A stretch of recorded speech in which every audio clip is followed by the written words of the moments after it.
Get ready, ladies and gentlemen. It's time for kickoffs and kick-ons.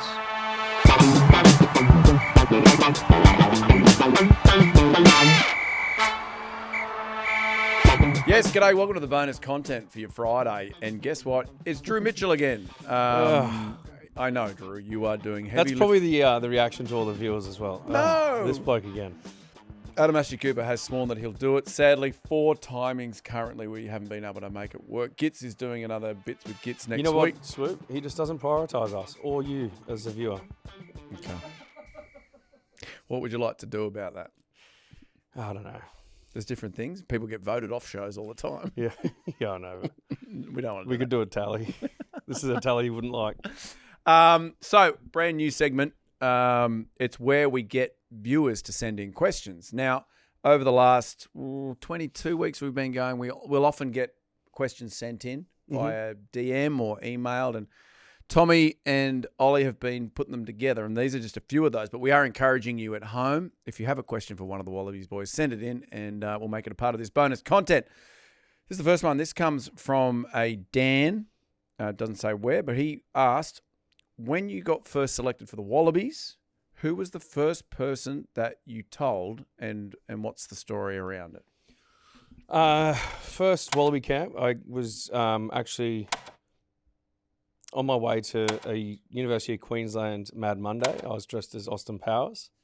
I had the false teeth in, and I was made my way down to UQ there at St Lucia, and I was in the car. I got a phone call, Eddie Jones saying, "Mate, you've made the squad. You can't tell anyone." I said, "What about my parents?" He's like, "You can tell them, but you can't tell anyone." I was like, "All right." And so I gave my parents a call. They were obviously, super proud, and it was all pretty emotional. And then I got to UQ Mad Monday, had a couple of beers, and told everyone. Yeah, baby. I remember doing that all day. Yeah, baby. Do I make you horny? That's very good. The answer was no every time. No, wasn't making. That's fantastic. Off the back of that, someone has also asked, was there a moment when you were playing, I'm guessing juniors, when you thought, geez, I could play for the bloody Wallabies one day? Did you have a game with 5 tries or a game where you stepped 15 people or? No, I mean, I think, much like any sort of young player coming through, you always hope to play. And I don't know if there was ever a moment where I thought, shit, this is actually, I'm actually all right. Yeah, I mean, I went through at St Pat's College at Shorncliffe. I made my first representative team in Queensland 16s, the second side. I was selected on the bench for Queensland 2 and under 16s, and then just before the tournament, a couple of outside backs broke their ankles in Queensland 1. So the starters from Queensland 2 got promoted to Queensland 1, which meant I got promoted to starting in Queensland 2. Had the Nationals up there on the Sunshine Coast and played pretty well, and then got picked in the Australian team from there. And I think sort of then I was like, you know what, this I could actually, at 16 years old, year 11, I thought maybe it could be something. Made the schoolboys the next year, and then got offered a contract into the Reds Academy back in those days. So I think it was probably around the sort of 16s, 17s where I thought, when you're close to that, you're in the national teams and your age group levels, you're like, well, this could be a thing. Was there a plan B if rugby didn't work out?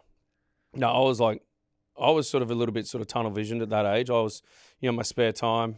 A lot of people probably wouldn't believe it with some of the chat that I have here, but I was like, my spare time doing sprints and stuff with like spare tires behind me. I was pretty like locked into it.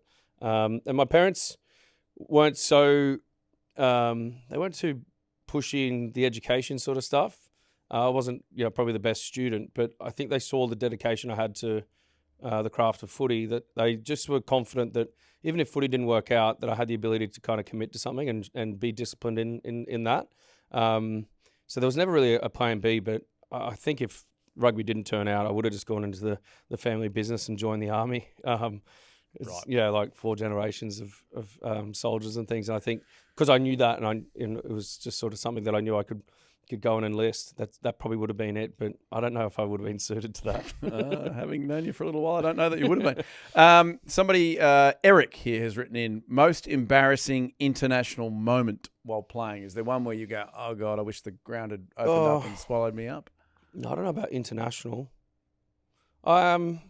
I mean, one time I was playing against Italy in Padova in one of the spring tours.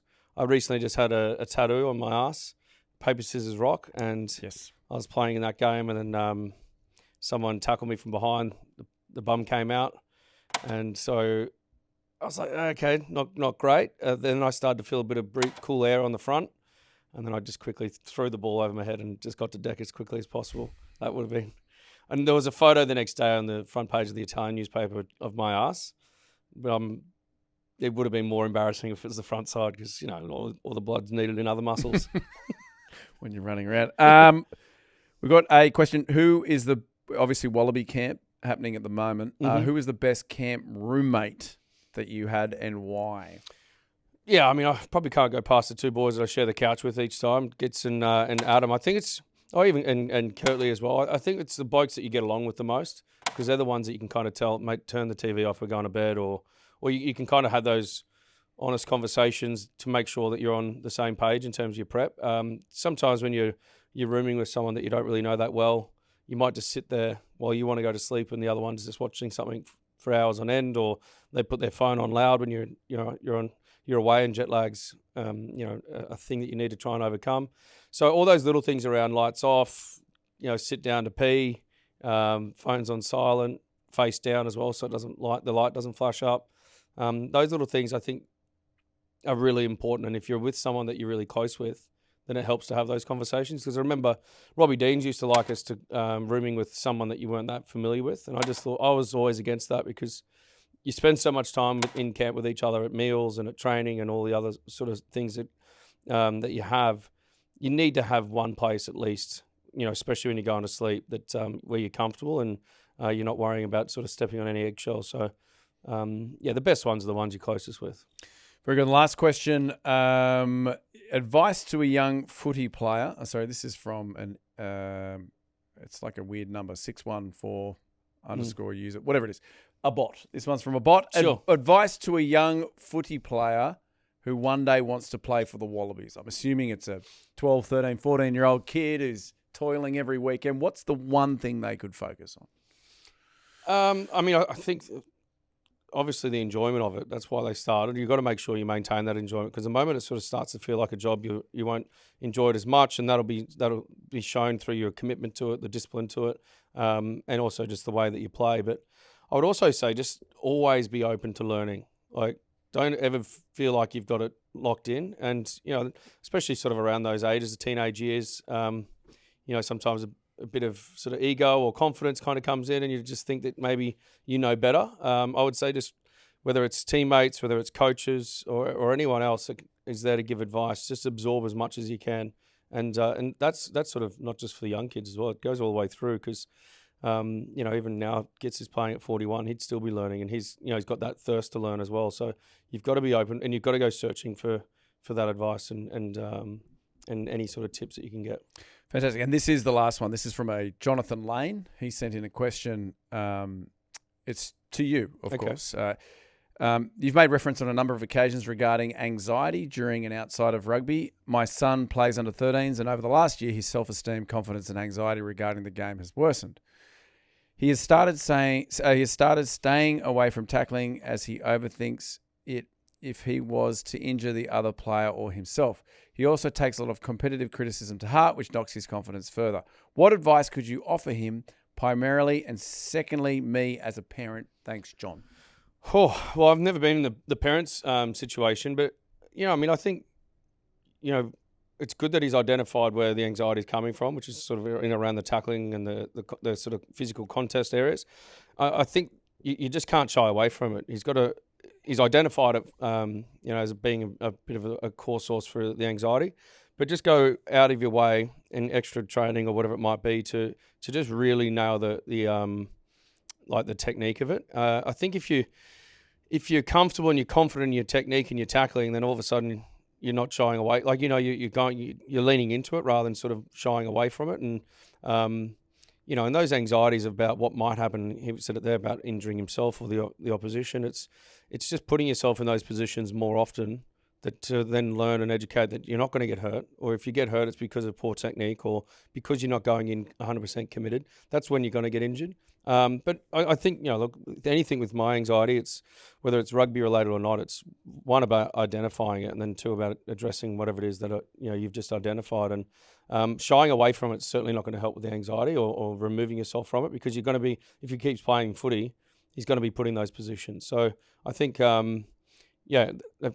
already basically done half of it, which is identifying it. Now it's just about getting comfortable and confident in that area. And as a parent, I think it's just all about receiving that information, encouraging his young fella about the receiving of that critical feedback. And sometimes it may be in the delivery that he's getting it. That might be why he's not taking it on board that well. But just sort of just working through it, massage through the point, and just understand that there's good intent there. And it doesn't matter who it is, whether it's 12-year-old Johnny's son, I don't know his name, but or Matt Gidder or Michael Hooper that is still playing, that they get critical feedback is what you need to get better. So again, just understand what it is they're saying, take it on board, and then go out there and try and train it, practice it, get confident in it, and then hopefully it goes well. But all the best with your anxiety, bud.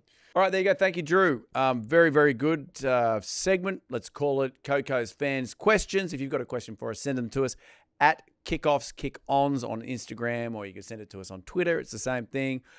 Or you could even email us, info@shtn.com.au, and one of the boys will answer it. They've been there. They've done that. They've got all the right info for you. What do you reckon, Drew, next week, Swoop? Or Oh, surely. I doubt it. I think it's Gits next week anyway.